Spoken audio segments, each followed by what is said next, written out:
Hey, y'all. Welcome to episode 167 of Consignment Chats.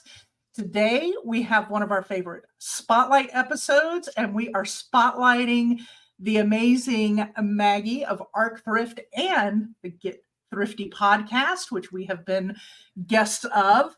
We not only met Maggie through that, but got to meet her in person at Boss Reseller Remix. Maggie, how are you? Oh my gosh, so excited to be here. You guys are so much fun. And you guys helped me big time at Boss, so I'm excited to be here.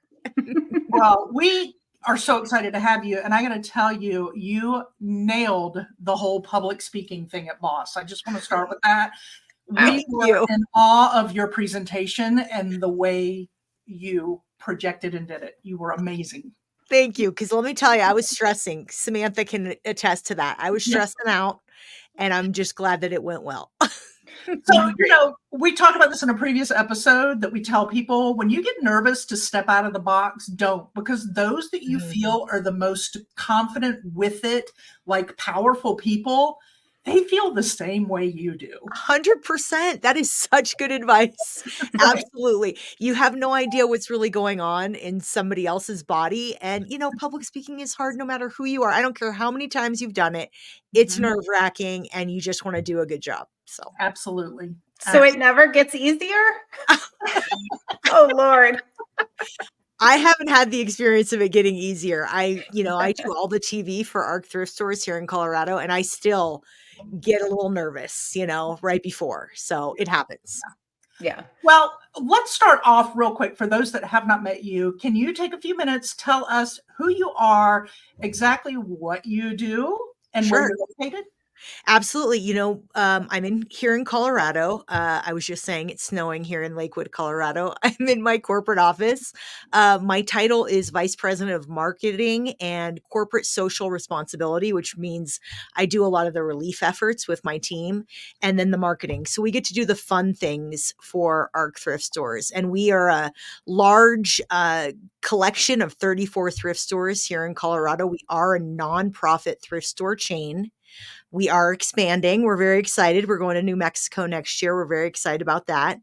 And our mission really is to help people right here in Colorado or wherever we go next, people with intellectual and developmental disabilities, enhancing their lives and really, doing wonderful things in our community. That's our goal. And we do it all by selling dirty t-shirts. It's my favorite joke. That was my favorite part of your presentation at Boss. You're like, well, I work for ARC and they're kind of gross. Let me tell you about them. I just want, I believe in like complete transparency, and you guys get that joke, right? The people in this community, you guys live it. You understand it is kind of weird and gross, but I love it when I read this like deep dive from someone who's convinced that I've changed my laundry detergent at one of my stores. I'm just like, oh my God, how do I write this email and tell them that we don't wash these clothes? I'm breaking hearts. I love it. So, guys, as we got to know Maggie, we realized she has many amazing things to offer to us, to the reselling community, to the thrift shop owning community. And we're trying to figure out, where do we start? And what we decided is she has so much knowledge, as she just mentioned, she's in marketing. She has so much marketing knowledge that we want to share with you, but we're going to save that for another episode.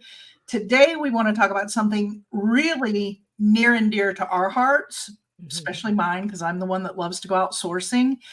And that is all about relationships between thrift stores and resellers and how that works. I mean, there are so many different aspects we can touch on here.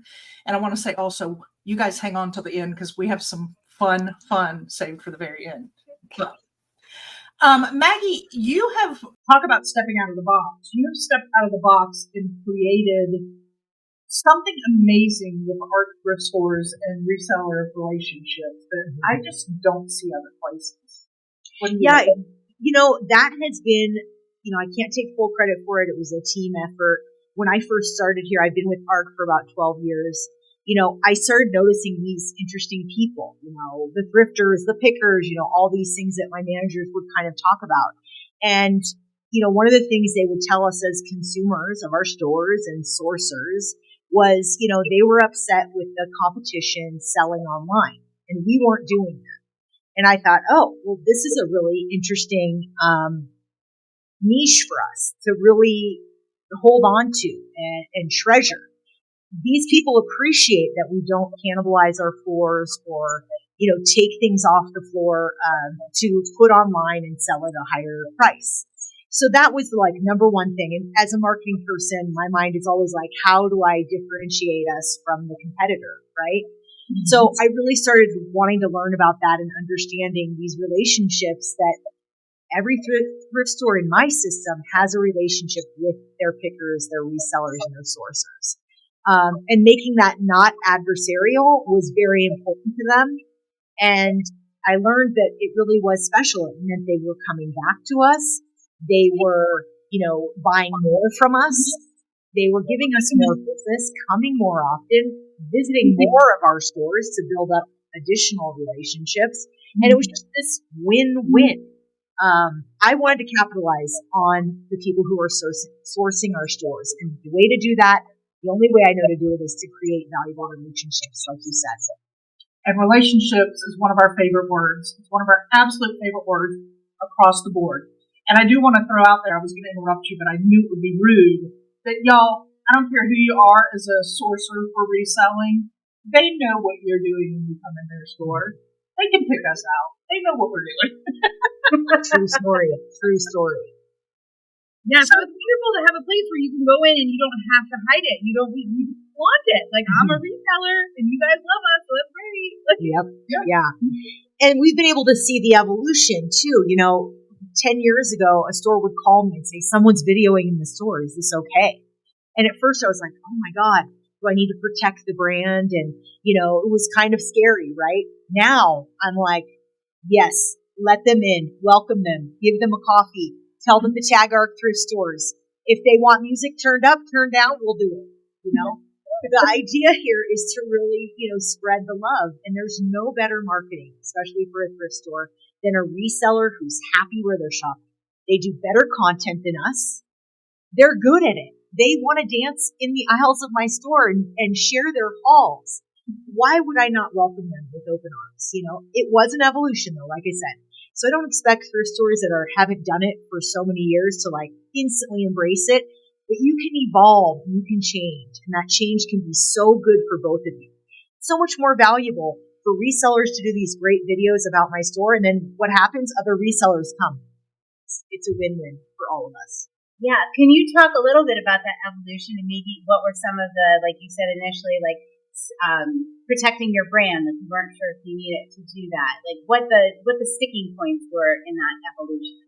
Absolutely. And, I still, like, if someone's like an official influencer where I'm actually giving them vouchers to shop and make these videos, then I have like a really short contract that's, how I want you to talk about the brand. These are the kind of words I want you to use. And, as a thrift store, you can really be in charge of that, right? And ask for as much as you need. For instance, we do this 99-cent sweater sale. Well, we had some very specific verbiage. It's only on a Friday. It's only from this time to this time. No, we will not honor it on Saturday because it happened to snow on Friday. So educating your influencers to be great brand ambassadors, it's a win. So I think, like you were talking about the evolution, it's, educating the influencer on what you need from them, being really open and transparent with them about what you need. And then, I get first right of refusal. So when I get the 10 different videos I got for TikTok or the sweater sale, I can go through them, make sure everything's good before we say yes. That's good. So that's more of an influencer role. When it comes to just influencers out in the wild tagging us, I have zero control and I just cross my fingers and pray. But I think this new world of social media is about letting go. I think brands look different today. Wouldn't you guys agree? It's different. Even big box retailers, you've got to let go of that control in marketing and really allow them to, express their creativity and share their version of what they believe your brand is. And trust that that's, going to be palatable to you, yes. And then it's going to speak to a customer that maybe I didn't know I needed or didn't know I wanted to reach in a whole new way. It's really exciting. And I got to tell you, If you asked me 10 years ago if this is how it was going to look, I would have been like, absolutely not. But now I'm here for it. Can't wait to see what's next, and more open than ever to watching it change and evolve. It's an exciting time for all of us, whether you're a thrifter or a sourcer, reseller, whatever it is, it's an exciting time. I love the connection to we've been talking a lot about letting go and things you need to let go, and how that opens space for all these new opportunities. And oh my gosh, that's a perfect example of letting go and this whole new world opened up. It's an exciting time, and I feel like people who are reselling have such an opportunity to get to know their thrift stores. You guys have so much power. You can walk in and go, look at how many people this video I did about your store reached. I mean, anyone would be crazy to advertise on that. Yeah. Literally it is. And it's more valuable because who do you trust more? Not me telling you, doing a dance in a store telling you how great my store is. You'd much rather see a fellow person who does what you do talking about how great this store is. It's the perfect alignment for both brands. I am just so in awe of what you have taken the time to think through and put together for building those relationships. Having that opportunity with, having the contract available if needed. I mean, wow. Yeah, and that took time too. And let me tell you, our operations team still is like, there's times when you get somebody, it takes time to train your people too, especially when you're talking about 34 stores. I've got managers who've been here for 30 plus years. They're stuck in their ways. A picker is a picker. There is a stigma. It took them time to evolve too. And now you hear about some of these great relationships. It's phenomenal. They see the value and they're like, oh wow, that person comes in and fills up the cart. They're actually just as valuable as your everyday customer, if not more. And they're going to go to the neighboring store too. It's phenomenal. And I love it, like going to a new store. When we open a new store and the first 10 people in line are resellers, I'm like, I've seen you. Yes, I'm excited. I know they're going to spend money. I know they don't care if it's on sale. They buy at a higher rate. Yeah. That's something for thrift stores to really think about. Sourcers aren't going to get caught up in a Saturday sale at 50% off. Heck no. They're buying it before that sale. That's more valuable to you as a thrift store. I keep hearing these crazy things. You gals will love this. That some thrift stores, and this is mostly an East Coast thing, I think. Maybe if you've heard differently, let me know. They'll print out the eBay listing and stick it on the item. Yep. They're so proud of their stuff. Well, first of all, two things. You can only sell it for what someone's willing to pay for it, number one. And you just wasted printing it out, taping it on, the labor cheese and rice. This is a numbers game, okay? If you aren't putting out as much volume as possible as a thrift store, you're missing the boat. You're missing out. I feel like in the past, maybe 20 years, thrift stores always go through this cycle, right? Where they put stuff online and then they come back to basics and realize it's a volume game. And I just keep seeing that cycle like repeat and repeat and repeat. And they come back to the basics in the volume game. It seems like you have that figured out and that's the direction you're going in. And I just love it. I'm tired of seeing this cycle. Yeah. And it's funny, people are constantly asking us if we're ever going to do it. Now, and I always say, you never know. You know what I mean? Because things have changed so much. I don't know what that's going to look like. 10 years from now, that could be how we have to do things. But there's such a great market out there right now for people wanting to touch and feel and do that thrill of the hunt. That treasure hunt is so valuable. That experience in a store, if we can keep that going, that's the direction we're headed right now. I never say never, but I'm with you. Stick to the basics. Provide a great experience. Provide the best selection. I always like to talk about that selection piece, especially for thrift stores that don't do this. No one wants to buy an Easter basket in December. It's not a thing. Don't put it on your floors. You got to store your stuff. And that's really hard for mom and pop thrift stores. They don't have enough space to do that. But if you can figure out a way to store and really present a seasonal presentation, we have seen it be the reason we stand out in crowd. Making sure that your floor is seasonal like traditional retail.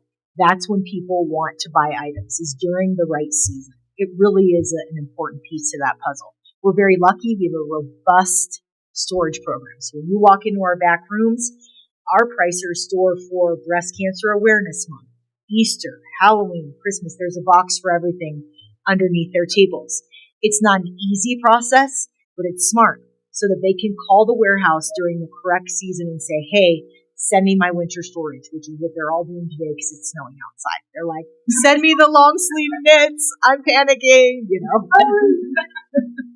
So speaking of relationships, I think we were in Charlotte for FlipCon, and the gentleman who is in charge of marketing for the Goodwill in the Charlotte area is somebody I think you would have an amazing connection with. I feel like they are on the same journey that our thrift store has already started. So I'm going to friend him on LinkedIn today. What's his name? Yes.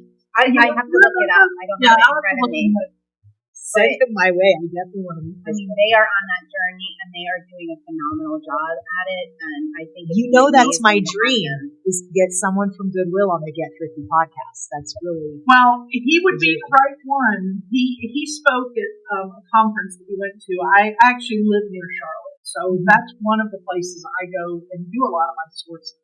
Is at the Goodwills in Charlotte, and I've always spoken so highly about their Goodwills. And then to hear him speak was like, okay, that's why I love sourcing at those Goodwills. Interesting. Yeah. They have that same theory of, seasonality.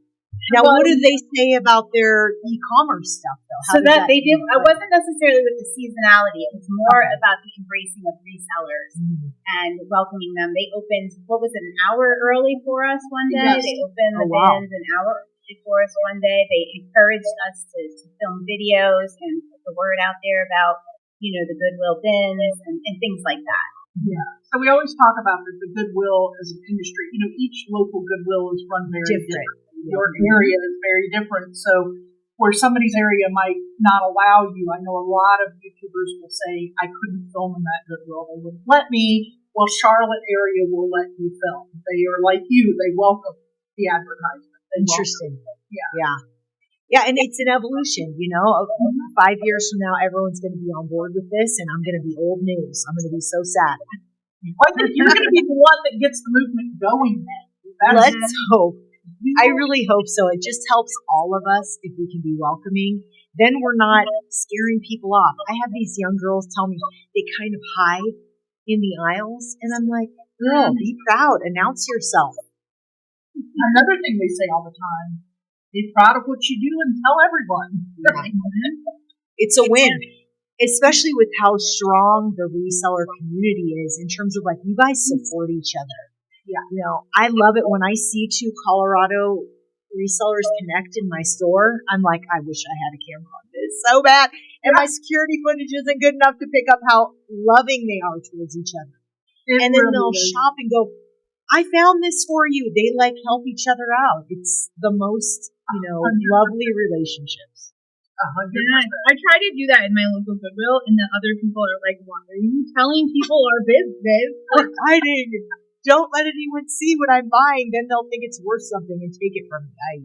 There is room for all of us, y'all. We've said it over and over again. There's room for all of us and more. So, and here's something that I know. One of the things we hear as resellers repeatedly out there, kind of negatively in the reselling world, as far as sourcing at thrift stores, is resellers are taking things from the poor. No. I always say, have you ever walked into a Goodwill or an Art Thrift or any thrift store and seen the shelves empty? Mm-hmm. Yeah, that's not a thing. There's more than enough to go around, and we welcome it. Whoever gets it first gets it. Go for it. There's plenty to go around. There's too much. This world of consumption. Someone was talking to me about, is thrift hauls contributing to this idea of consumption, and it's hard to know. I hope we're not contributing to a bigger problem, but I truly believe that we're taking things that have already been used, giving them another life, whether it's for nostalgia or because you're making a living off of it or because you need to buy it. It's a win-win. It's a win-win for whoever, us and them. Yeah, I'd be in the next generation. My daughter is 15, and she no longer has to go and do her big Shein buys and her Victoria's Secret and all that. She goes, okay, Mom, I need a couple new t-shirts. Can we go to Goodwill or can we go to the thrift store? And she hardly ever, or her friends hardly ever, are buying new now. They think it's fun to go to the thrift store. That's been my favorite thing, is to see these young people really discover the value of not being cookie cutter and having that unique item. And they're proud of it. They're like, yeah, let me tell you how little I spent on it. And I got dress was $3 and it has My son just had his first thrift haul. Not for YouTube or anything, just made his first thrift haul. He had a frat party on Saturday night, and he went thrift shopping on Saturday. And he sent me a video of the thrift haul, which of course I sent to Molly because I was just so proud of him. Aunt Molly was so proud. And then he sent a picture later of him all dressed. He's like, this whole outfit, jacket included, $18. It's amazing. It's amazing. And it really is spreading. I got the most interesting, like I said, I do the relief efforts here too, so a lot of people will reach out.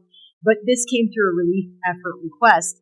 The Denver Fashion Week is coming up, and they're doing a lot of these, young artists are doing sustainable fashion. Yes. And she wanted to do all of the outfits from Thrift, ARC specific. She offered to do a ton of video footage and tag all the things I wanted her to tag. I was like, great. I sent her, vouchers for every single one of her models, and it's an awesome opportunity for ARC to now be featured in Denver Fashion Week. So it really is becoming the cool thing to do, even on the runway. Yeah. So earlier you talked about, having your managers adapt to new times and being transparent and things like that. And you want the resellers to, be upfront and that we're resellers, that's what we do. But you take that one step more, and you do that by also showing the transparency of your stores. And in days like today, when everybody's thrift stores don't care about us, they just care about the money, how do you invite them in to see the behind the scenes part? It's a great question. I mean, I love to do that. I love to do a tour of our back rooms. I love to do a tour of our warehouse specifically because we have a very robust recycling department. My guys out there are so incredible. They literally negotiate on a worldwide market. Our largest warehouse for recycling is located on a railway, train line. So when we are able to broker a deal with a third world country typically, but only if they have, ethical practices, a thriving secondhand market, that's very important to us. So we spend a lot of time making sure those brokerage deals are ethical and responsible, and they're not doing something bad for labor or bad for their landfills in other countries. And then we're able to take our recycling, and that's after 5 weeks on the floor. So it's not a small amount of time that something is left on the floor to be sold. 5 whole weeks to make sure it's on sale 4 of those weeks, half off. If it hasn't sold in that period of time, it's not going to sell in our environment. And we can feel good that we can recycle it responsibly overseas. We palletize it, and we love to show that. Like, come in and see the things that we recycle. We do a strong business with housing people who do insulation for homes here in Colorado. They take our jeans, they crush them up, they use the fibers to insulate homes. We have a deal with Converse. They buy a lot of our denim. Glass, there's different things that sell really well, but I'm also open to any local things. For instance, Colorado ski chairs. If you guys have seen the Adirondack chairs that are made from skis, those are made right here in Colorado from a local guy. He buys our old skis that can't hit the slopes anymore, and he recycles them and upcycles them into new things. I get calls like that all the time. I need grandma's blankets. I need, if we can't sell it and we can sell it locally to a responsible upcycler, I always love that to be our first attack. And then, of course, the open market on that third world market is a good piece of revenue for us. And we are considered one of Colorado's largest recyclers, and we're proud of that. We don't want to send a lot to landfill. It's very important. I love that it's sustainable recycling, because I've heard from people in South America that are like, these rag houses are overwhelmed and the companies just keep sending it and they don't really need it. So then they're trying to find a landfill for it or stuff to do with it. And it's more of a hindrance than a help. Yep. So that's awesome. Yeah, and the guys that do this and negotiate for us, my CEO takes this kind of thing really seriously. He's an old school hippie recycler. He asks a lot of questions. Who are you sending this to? What are their ethical practices? And he takes it really seriously. And I think our guys get a lot of joy out of finding the right buyer. We work with a Canadian company, and as I've said on the podcast many times, the Canadians, they care. They care in a different way than Americans, and they responsibly broker these deals for us. So it's a good thing for us. I don't think any of us are smiling. I know. We've been, all of our smiles have been shining this whole time. I'm so glad. Absolutely love everything that's coming out of your mouth right now. Everything. It's a tough business. This business is so strange. I didn't come from this world. I came from fast casual restaurants, and I get to learn so much and be on, the cutting edge of what we can turn this into. And resellers give us a lot of information about how important these practices are. That's why they continue for us. You guys care about who you're buying from. A lot of us are in this business too because we are very recycle, green-minded people, and that's why we love keeping things recycling in our community.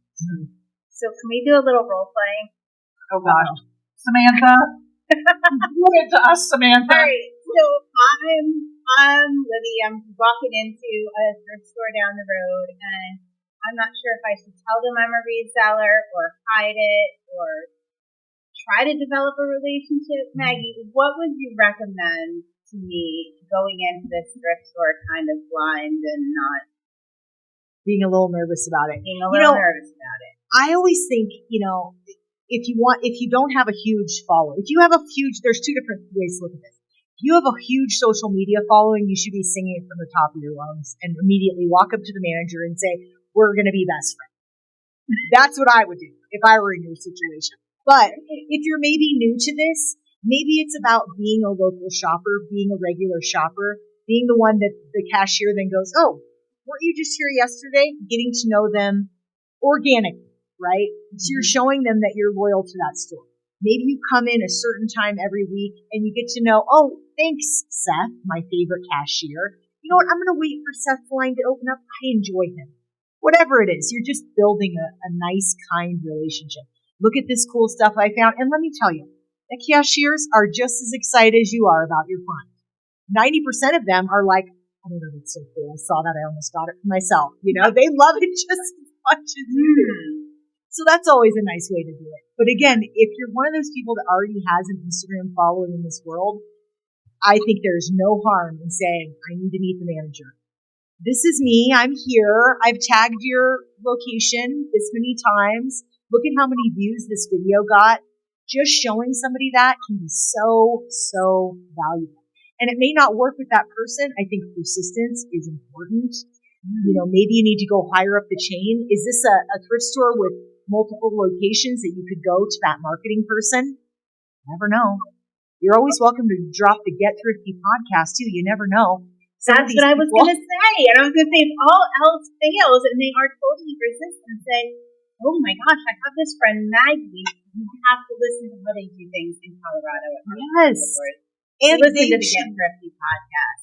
And we're all looking for followers, subscribers, fans. We're all looking for them. That's like the currency of the day, right? Yeah. And trying to build that, like you guys have already identified, it's through relationships, networking.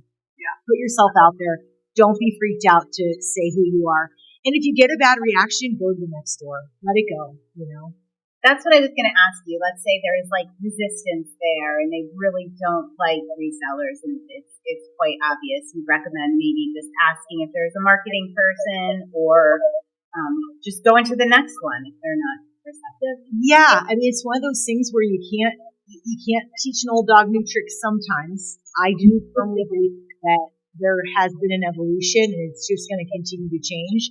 But, why beat your head against the wall if you're not getting the right reaction? There's other ways to do it. My operations guy gets real annoyed when people bring donuts to the pricer. Don't do that. That is not my recommendation. Stay at front of house.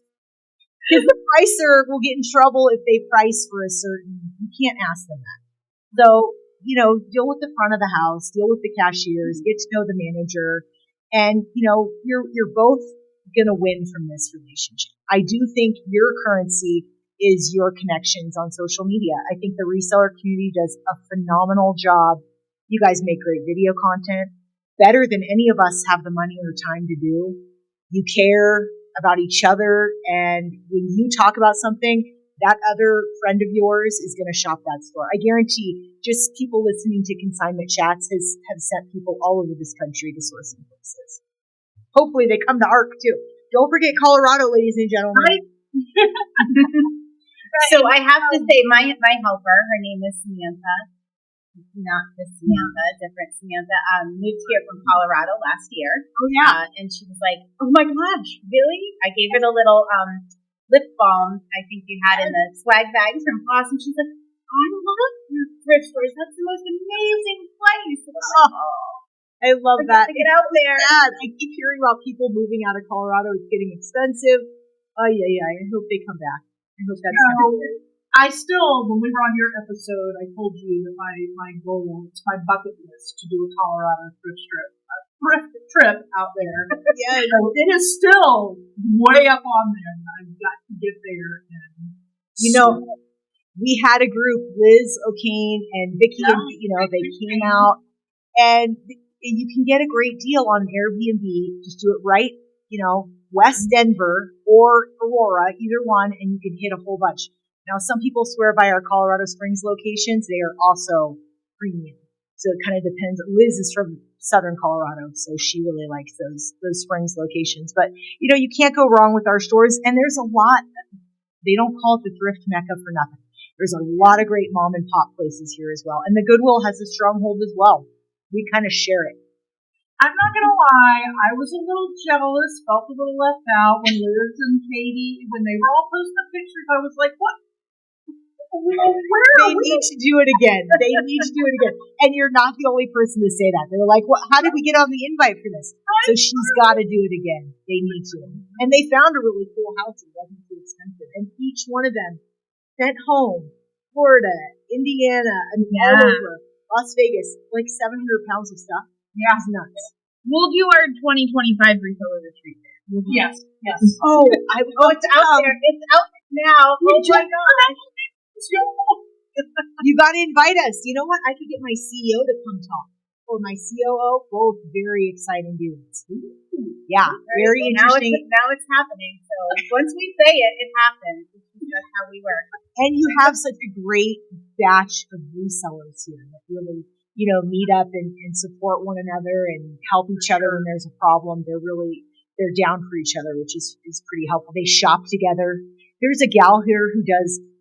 She rents a bus and does like a pub crawl here and hits all of our stores. This is all segueing into what I want to talk to here as we end the episode. But before we do that, I just want you to I don't know if you can summarize maybe in thinking like a 3-bullet point or just a quick summary. If I am a thrift store who happens to hear this, just a brief overall value, what you see as the true value of my business taking the time to build a relationship with Samantha, the reseller. Yeah, what a great question. I'm going to let it go that you put me on the spot there, but I think I have an okay answer because it's a really great question. Sorry. To me, I think that resellers listen to other resellers. Shoppers care more about what other shoppers are saying about your thrift store, more than anything that I can say about it. So I think that's the true value. People today get their news from TikTok, Instagram, even Facebook, and that's really how they want to engage with retail. They want to know what other people are saying about retail, not what the brand is saying about it. So that's the number one value. Really letting those resellers highlight what they think is cool about your brand is valuable. And being open to that and transparent about that with the influencer that comes in and the reseller that comes in is super important. There's so much value in this relationship. I can't stress enough how amazing of a tool this has been for me, even from a PR standpoint. I always like to talk about this. I utilize my influencers for PR as well. because your local news station is lazy and they're looking for content. I know I've said this before, guys, but I really truly believe it. If you can befriend your local reporter and news stations as a thrift store that's trying to advertise and get goodwill out there, get, their PR going, if you can bring in an influencer who has a good following, that's valuable to a news station as well. I think there's no downside to letting people really be welcome as resellers. I truly believe they buy more, they come more often, and they visit more of your locations. It's a win-win for both. She's good on the spot. Good job, Maggie. Awesome. I want to throw out there too, because I'm just, as you were saying this, it just came on. I also want to put the advice out there of don't overlook the small guy resale, because the ones with the big accounts were once small too. So if you close the door on the one that's only got 150 followers, you might be missing the fact that they could have 1 million in 3 weeks. Oh my gosh, and it only takes one video, right? Yeah. We found this guy in, Away Apparel. I'll send you it so you can add it to your show notes. But he literally overnight went to 1 million followers on TikTok. And what he does is high fashion from blankets that he finds in thrift stores. I love that. I definitely want to amazing. I love that.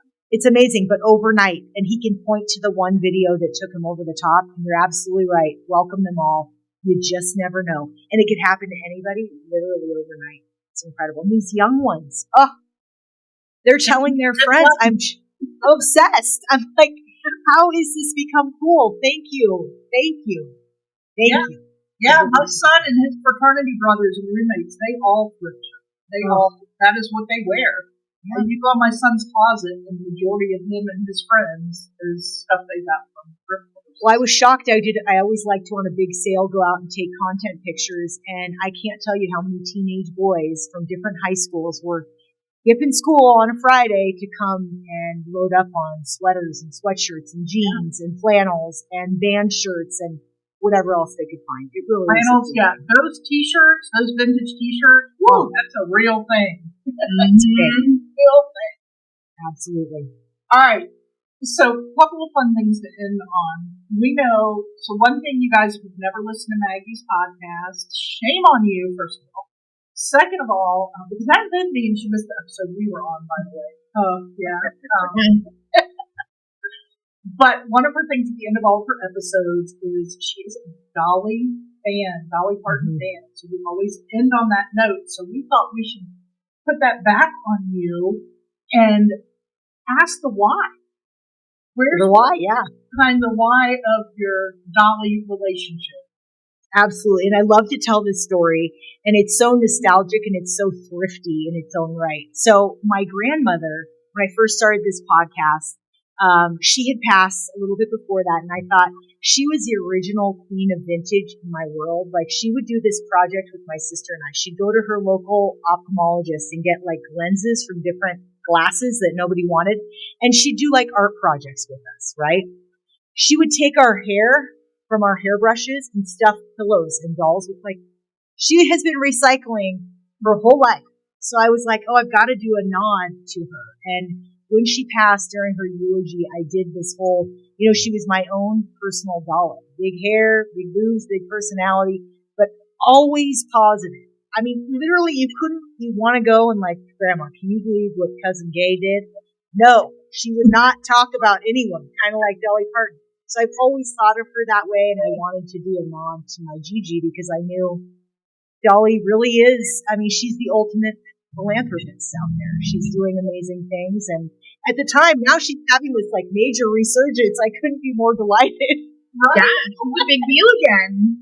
Oh my God, people are discovering her, and it's been such a fun way to end the podcast each week because everybody has a story. And she's like the great unifier, right? Nobody has a negative thing to say about Dolly Parton. Please don't have a scandal, Dolly. Please don't. Oh, yes. But I can't imagine her having one, right? It would be unheard of. So that's the story. It really was a nod to my grandmother, and love giving a shout out to her. The stories that I get to hear, whether it's I've met her, I've seen her, I've waved to her, I've loved her through Miley Cyrus or been listening to her since the 70s. Everyone has a story. And if they don't, then, maybe they don't belong on the podcast. Which is, That's hard, right? I leave it to my producer, and sometimes she'll go, well, this is a little bit of a, and I'm like, just tell them to look her up. This is a 5-minute journey down Google to find out about this woman. So far, fingers crossed, no one's denied. No one said, I haven't. Good. So we had one friend that you had on the show, one couple who's dear friends of ours come on your show, who actually took it to the next level. Joe and Nicole of I Flip That, the Reseller Game Show.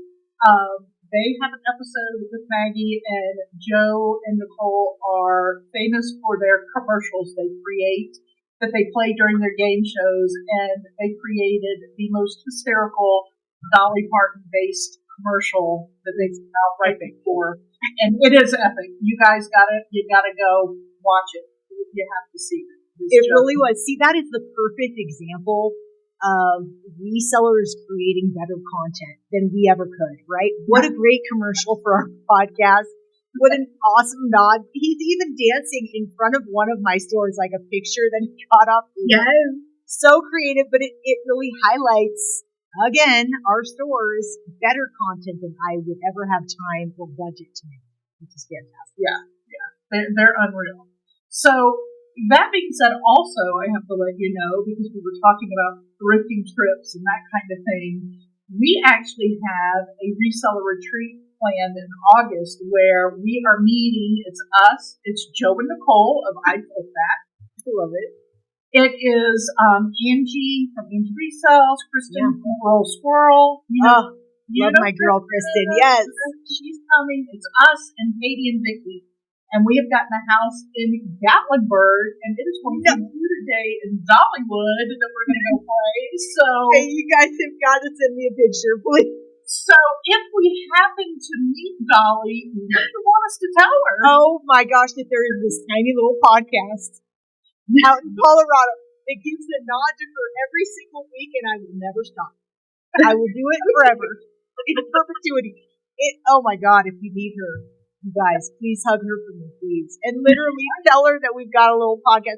I want her to know, right? That there's just this little weird thrift podcast out there. Never thought that this would the numbers are crazy. We're blown away with the number of people that listen and the people that reach out and say, hey, I want to be on. I want to promote my channel or whatever I'm up to. And we still give a nod to our girl, Dolly Parton. Oh, I hope you girls run into her. Oh. Show the commercial. Show Joe's commercial. We'll have Nicole show the commercial. We laughed. I mean, obviously, chances are we thought it was funny when we were having you on. We had to never know. Bring that up that we're actually going to do Gatlinburg, and Vicky that texted and said, surely we're going to go to Dollywood while we're there, right? And I'm like, well, of course. Yes. And from what I hear, it's like the best place in the world. It's just a thing of beauty, a warm hug, and so many amazing thrifty things. You get to learn about her, which, well, you and Liz should hop a plane and come. Right? That is my goal. I have a milestone birthday coming up here in 3 years, and my girlfriends are supposed to take me, so I'm crossing my fingers they make it. All right. There you go. Can you believe I've never been? It's shocking. I can't believe it. I absolutely cannot. We're going to have to do a whole episode on that.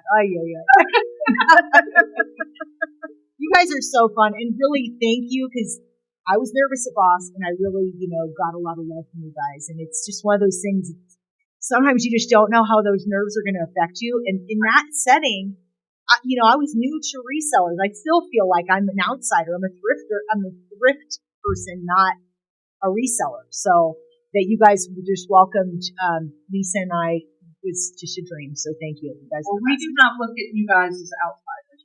No, not at all. Our family. So thank you. And if you had seen us the day before when we had to present, we were way worse. So it's no joke. It's just no joke, And then once you just start going, it's, you're talking about something you care about, it gets easier, right? I think at least for the three of us, we can all play off of each other. And it seems to happen that way when one's nervous, the other two are like, oh, come on, we're going to be fine. It's and then good. it's fine. And the other two are like, oh, gosh, I don't feel good. I'm going to throw up. Right? But in the end, when we get up there, at least one of us starts out on, and then the other two can catch up. Or for you, you were all by yourself, and you rocked. Well, thank you. I appreciate that. And what? As I'm in the back of the room, like, focus. Yes, it's okay. It's okay. I'm not going to throw up. But we're so lucky, I do feel so lucky and grateful that I get to even talk about, like, I get paid to do this. This is a shock. Yeah. I'm so lucky. I'm so lucky. Same thing too. That's when you know you're in the right. We have a hard time even calling it a job because yeah. I mean, and you guys see all my Dolly paraphernalia back there. People send it to me from all over. So fun. You never know what you might get from Gatlinburg. I don't know. There's a lot going. I hope you guys get to meet her. Oh, or maybe her assistant or one of her family members is working in the. Are you going to go to the Stampede? Are you going to do all the things? There's so many things to do around there. Well, we haven't decided everything. We do know that we're going to have a party bus for a thrifting, probably brewery or distillery stop in Thrift. Dying. Katie will be on the microphone entertaining you. That we're doing, and we know that there'll be a day that those that want to go will meet up and do a Dollywood day. But we haven't gone beyond that yet. So. Ooh, August is my birthday month too. All right, keep me posted, girls. Keep me posted. Okay. I'm going to be putting a block of rooms together for those that want to come. That's incredible. Okay, keep me posted. Could hold hands on the plane. Thank you so much for sharing your wealth of knowledge with us, and we look forward to having you back to share more and really delve into that wealth of marketing knowledge that we know you have. Happy to. You guys are amazing. Thank you for having me. Sharing that with your people. All right, do you have a cup near you? I see a water bottle there. We always end our episodes with a toast. Because it's got my logo on. Oh, there you go. Brandy. That's good. Brandy. All right, y'all. Until next time. Cheers. Cheers.